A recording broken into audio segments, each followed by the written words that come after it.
कोथरूड पोलिसांकडून 3 मुलींना मारहाण आणि सोबतच त्यांना शिवीगाळ करण्यात आल्याचं प्रकरण समोर आलं होतं आणि रात्री 3:30 वाजेपर्यंत काल दुपारी साधारण 11:30 पासून तर रात्री 3:30 वाजेपर्यंत त्या मुलींना आणि त्यांच्या सहकाऱ्यांना पोलीस स्टेशनमध्ये बसवून ठेवलं आणि पत्र दिलं पोलिसांनी की यात काही तथ्य नाही आणि आम्ही यात गुन्हा दाखल करू शकत नाही. रात्री नेमकं काय काय घडलं आणि आता पुढचं यांचं पाऊल काय असणार आहे यासाठी बोलण्यासाठी माझ्यासोबत सामाजिक कार्यकर्ता श्वेता पाटील आहे.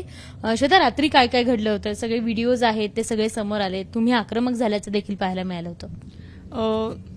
रात्री काल आम्ही तुम्हाला जसं माहित असेल की 1 तारखेपासून आम्ही कोथरूड पोलीस स्टेशनला एफआयआर दाखल करा म्हणून मागे लागलोय, तिथं मेडिकल करा म्हणून मागे लागलोय. तर तिथले देशमाने सरांनी आम्हाला ते होऊ शकत नाही वगैरे वगैरे टोलवाटोलवी केली.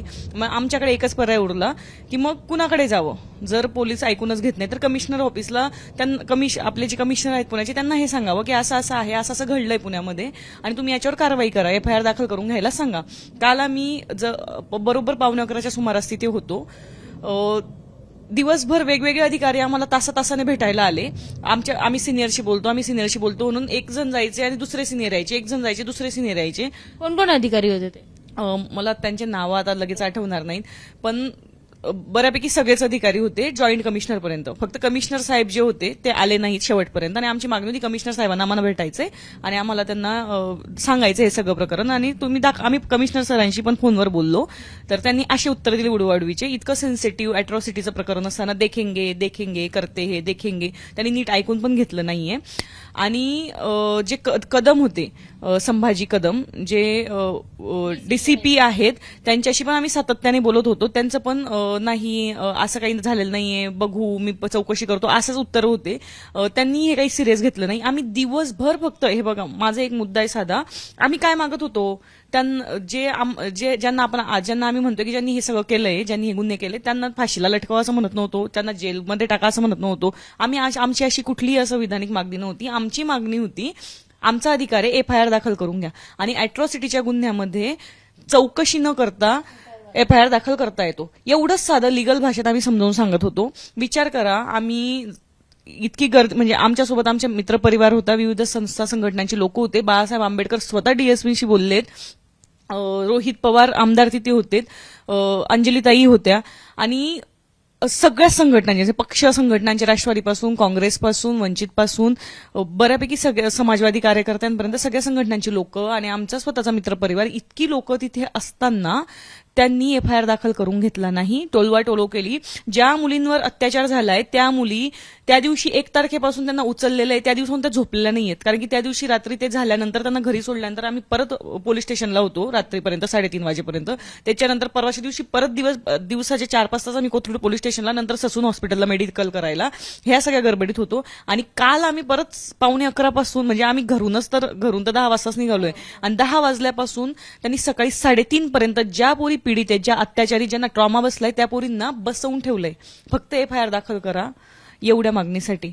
आणि हे खूपच आणि जेव्हा त्यांनी शेवटी असं सांगितलं की आम्ही त्यांना म्हटलं तुम्ही एफआयआर दाखल करत नाही, एक लेटर द्या, लिखित स्वरूपात द्या की आम्ही अॅट्रॉसिटी दाखल करू. किती वाजता सांगितलं होतं त्यांनी की आम्ही तुम्हाला काहीतरी रिस्पॉन्स देऊ किंवा काहीतरी करू आणि किती वाजता रिस्पॉन्स दिला? त्यांनी आम्हाला रात्रीच्या 12:20 असं सांगितलं की 1 तासाभरात आम्ही निर्णय देऊ, एक तर एफआयआर आम्ही सांगू हो की नाही. म्हणजे तेव्हा पण असं नव्हतं एफआयआर दाखल करू असं नाही, हो म्हणू किंवा जर जे करायचं असेल की एफआयआर दाखल होत नाही ते लिखित स्वरूपात देऊ.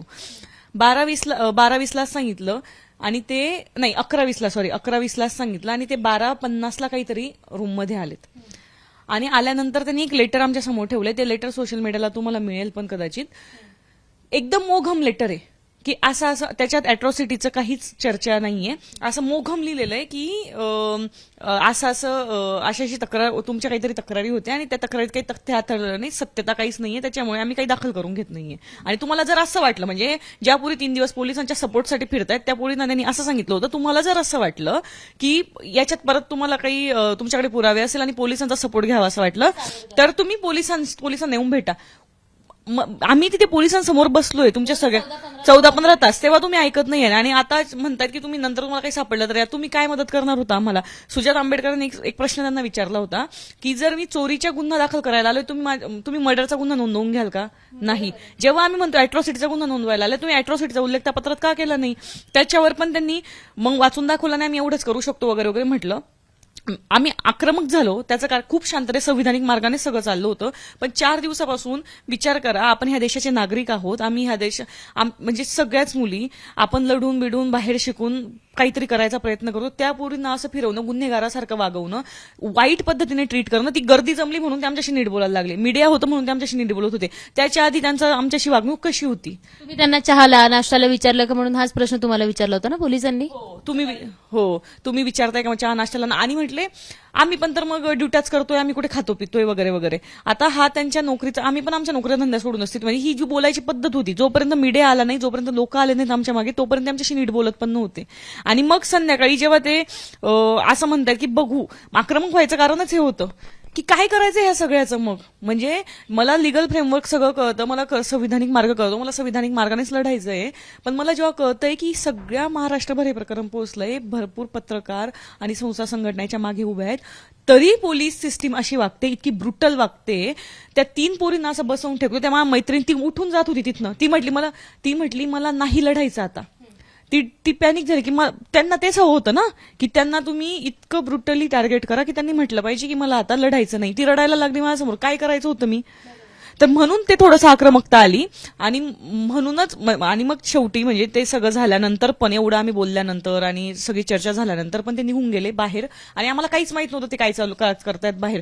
मग सातत्याने त्यांच्याशी आमचे वकील जे आहेत, तायडे सर वंचित बहुजन आघाडीचे, किंवा रोहितदादा असतील, रोहितदादा पवार, किंवा भाऊसाहेब असतील, परिक्रमाक होत असतील, हे सगळे त्यांच्याशी सातत्याने बोलत होते. आणि हे बोलत असताना मग त्यांनी सांगितलं की ठीक आहे, मग तुम्ही असं तरी करा की आम्हाला दुसऱ्या अर्जात लिहून द्या की आम्ही अॅट्रॉसिटी दाखल करून घेत नाही. ते पण ते नाही म्हणत होते. मग शेवटी वकील नाही म्हणले अॅट्रॉसिटी दाखल करून घेत नाही म्हणून?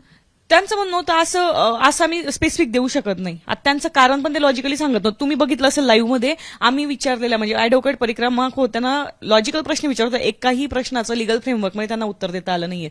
सगळे उत्तरं मोघम होते पोलिसांची, सगळे. तुम्ही बघू शकता हे लाईव्ह व्हिडिओजमध्ये ते आपल्याकडे आहे. मोघम उत्तर दिलेत. एका जॉईंट कमिशनर सारख्या पदाच्या माणसाने मोघम उत्तर देणं एवढ्या सेन्सिटिव्ह केसमध्ये, रात्री 3 वाजता तुम्ही बसवून ठेवले कमिशनर ऑफिसला, तर काय त्यांची कंडिशन, म्हणजे का ते असं करत असतील हे मला पण अजून कळत नाहीये. कोणाचा दबाव असेल पोलिसांवर असं काही वाटतं? मला त्याशी घेणं देणं पण नाहीये. म्हणजे असू शकतो, दबाव नसू शकतो, पण एक सिस्टीम इतकी ब्रुटल वागते, पोलीस सिस्टीम, कसा काय विश्वास ठेवायचा यांच्यावर.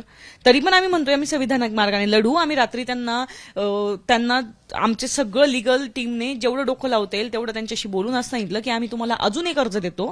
त्या अर्जात असं मेन्शन करतो की अॅट्रॉसिटी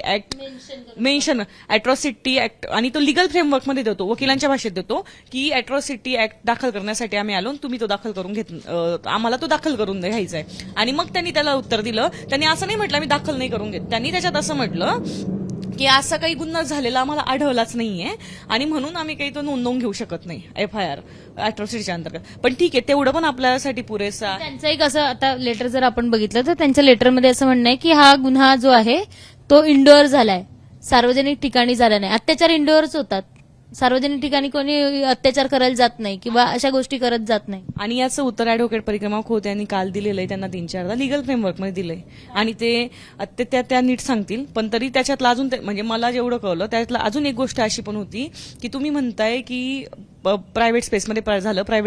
त्या प्रायव्हेट स्पेसमध्ये कोणीतरी ते स्थानप होते, काय त्यांचं नाव, औरंगाबादचे, संभाजीनगरचे, सॉरी, ते स्थानप हे पोलीस नव्हते. त्या प्रेमा पाटील मॅडमांची कुठली तरी मैत्रीण येऊन बसली होती 3-1 तास, ती पोलीस नव्हती. मग हे सिव्हिल स्वदेब बसून राहिलेले असताना तिथे, मग ही पब्लिक स्पेस नाही झाली का तुमची 4 भिंतीची रूम?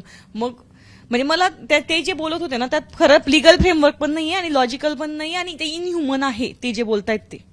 काल हे सगळं घडलं, ऑलरेडी 12, 14, 15 तास त्या मुलींनाही त्रास झाला, तुम्ही येऊन बसला होतात, अजूनही गुन्हा दाखल केला नाही. काय नेमकी प्रोसेस असणार आहे पुढची? प्रोसेस अशी असणार आहे, आम्ही आता हायकोर्टात जाऊ आणि हायकोर्टातून FIR दाखल करून घेऊ.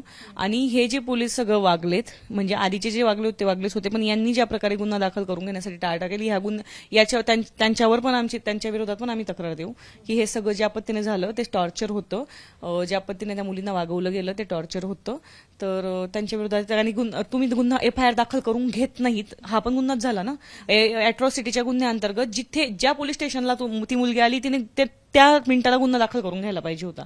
त्यांनी तो करून घेतलेला नाहीये. 3 दिवस टाळाटाळ केलेली आहे. ते मेडिकल इतक्या गंभीर गुन्ह्याचं मेडिकल करायला सुद्धा त्यांनी आम्हाला मेडिकल यादी दिलेली नाहीये. ती आम्ही स्वतः प्रायव्हेट मेडिकल तिचं करून आलेलो आहे. बरं, आता आज दिवस म्हणजे काल तर रविवार सगळा होता, त्यामुळे सीपी आले नसतील किंवा जे काही झालं असेल, पण आज सीपींना जाऊन भेटणार आहात तुम्ही? नाही, आज आम्ही कमिशनरांना आमचं सगळं म्हणणं पोहोचलेलं आहे. आम्हाला त्यांना काही जाऊन भेटण्यात आता सध्या रस नाहीये. त्यांच्या आम्हाला जेव्हा असं वाटेल की आता आम्हाला असं वाटेल की आता गरज आहे, कमिशनरांना भेटलं पाहिजे, हे प्रकरण परत समजवलं पाहिजे, तर आम्ही जाऊ, पण ते आज नाही. पण हे प्रकरण मला असं वाटतं की त्यांच्या सगळ्या बाजूने हे प्रकरण पोहोचलंच असेल ना. त्यांच्याशी आम्ही फोनवर बोललोय काल 4 वेळा. जर 4 वेळा बोलून पण ते देखेंगे असंच म्हणत असतील तर कसा विश्वास ठेवायचा कमिशनरांवर पण. तर आम्ही हायकोर्टात जाऊ, हायकोर्टात नाही झालं तर इथे जाऊ, सर्वोच्च सुप्रीम कोर्टात जाऊ. या सगळ्या प्रकरणी अजूनही म्हणजे इथून साधारण किती दिवसांचं अल्टिमेटम देता तुम्ही पोलिसांना? अल्टिमेट FIR दाखल करून घेण्यासाठी आपण त्यांच्यावर हेच टाकतोय, दबावच टाकतोय. पण आम्ही डायरेक्ट आता आम्ही जायचा निर्णय घेतला हायकोर्टात. पण त्यांनी ह्या सगळ्यावर काहीतरी उत्तर द्यावं अशी आमची मागणी आहेच. त्याचं आम्ही त्यांना त्याचं लेटर आणि लिगल ड्राफ्ट त्यांना बनवून आम्हाला अजून त्यांच्या विरोधात तक्रारी त्या पण फ्रेम करून त्यांना द्यायची आहेत आता. कारण की त्यांना त्या सगळ्या फ्रेमवर्कमध्येच पाहिजे ना ते सगळं. पोलिसांची पण तक्रार करू. आता गेले 14 तास पुणे पोलिसांनी यांना बसवून ठेवलं आणि शेवट पत्र दिलं की यात कोणतंही तथ्य नाहीये, त्यामुळे आम्ही गुन्हा नोंद करू शकत नाही. त्यामुळे आता हे सगळेजण म्हणजे ही आहेत, तिच्यासोबतच्या 3 मुली आणि काही सामाजिक कार्यकर्ते आहेत, ते उच्च न्यायालयात जाणार आहे, तिथून दाद मागायचा प्रयत्न करणार आहे आणि त्यातच पुणे पोलिसांवर देखील या तक्रार करणार आहेत. कॅमेरामन विजय राऊत सह शिवानी पांढरे, एबीपी माझा, पुणे. एबीपी माझा, उघडा डोळे बघा नीट.